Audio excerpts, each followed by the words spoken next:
this hasn't been touched upon in depth, but I'm going to focus on players at Manchester United who seem to be immune from criticism. I'm going to start the first one with Ander Herrera. The Everton game, back end of last year. First half, Zlatan gives us the lead. Second half, Marouane Fellaini gives away a penalty kick. And Everton score from it. And you're probably thinking, Fellaini was to blame. It's his fault. Nobody else's. Well, you'd be wrong for the start. Because it wasn't his fault. It was Ander Herrera's finishing that let us down. He missed a sitter that would have put us 2-0 in front. Troy Deeney was a match of the day too.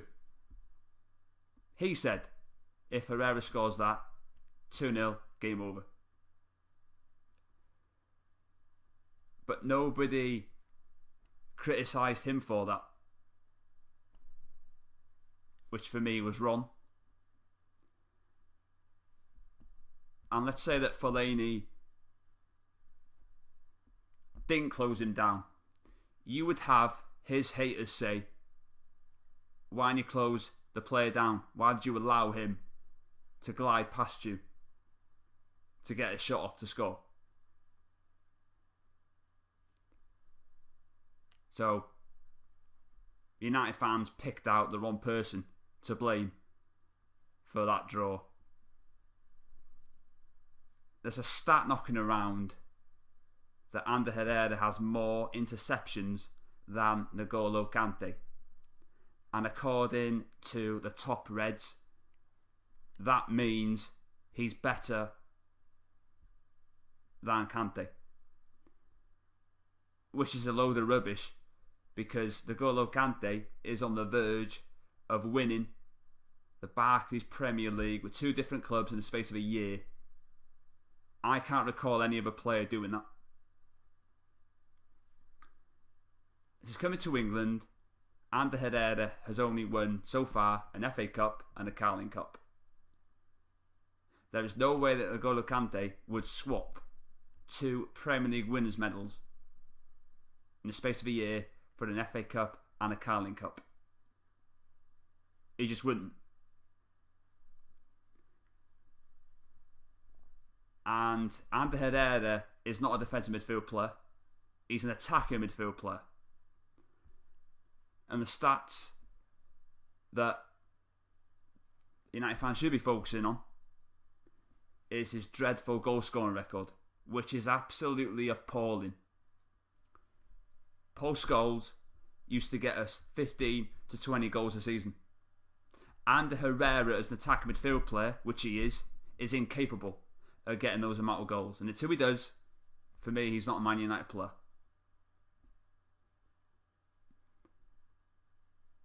And if come the end of the season, Ander Herrera has better stats than N'Golo Kante, he's not going to care. Because Kante could turn around and say, I've won the Premier League twice for 2 different clubs. You haven't done that.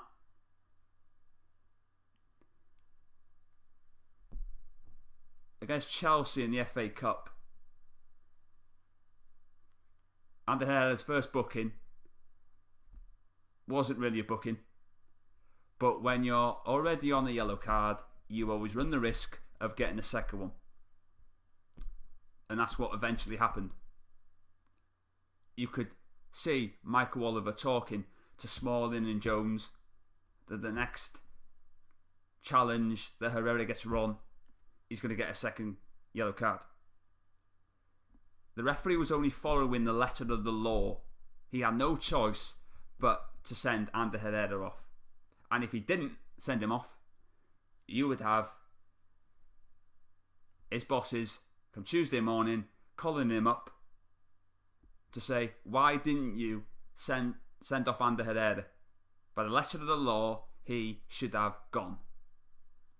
You're going to be demoted to the Championship for one weekend. It was Ander Herrera's stupidity and his naivety that got himself sent off. He cost us that game. And if I had my way, he would never, ever, ever play for the club again. Once we went down to 10 men, the game was virtually over. And before anybody says, well,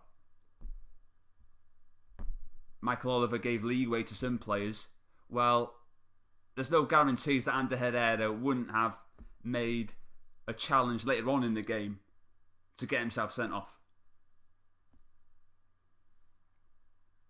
And it's funny, isn't it, that people seem to said that Marouane Fellaini is a red card waiting to happen. And yet, Marouane Fellaini has never been sent off for Man United, and Ander Herrera has now been sent off twice, and it should have been 3. Which I'll get to now. The Stoke game at Old Trafford. Ander Herrera makes a disgusting and horrible challenge on Joe Allen, which could have destroyed his career. It was a leg breaker. And yet none of his fanboys said anything about that. They didn't go, you shouldn't have done that. You were wrong to do that. And could you imagine if Fellaini did the same? The reaction would be totally different.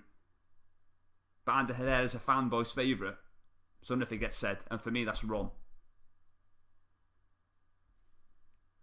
And his fanboys complained that his sending off against Burnley was an injustice. Well, that was karma for the red card he should have got against Stoke City. And people felt sorry for him. Well, as they say, karma's a... well, you know the rest. And some people seem to think that Ander Herrera is captain material. I mean, for me, that's ridiculous. I don't see how he can be the captain of Man United. For me, he shouldn't get it. If Rooney goes, the captaincy will be up for grabs.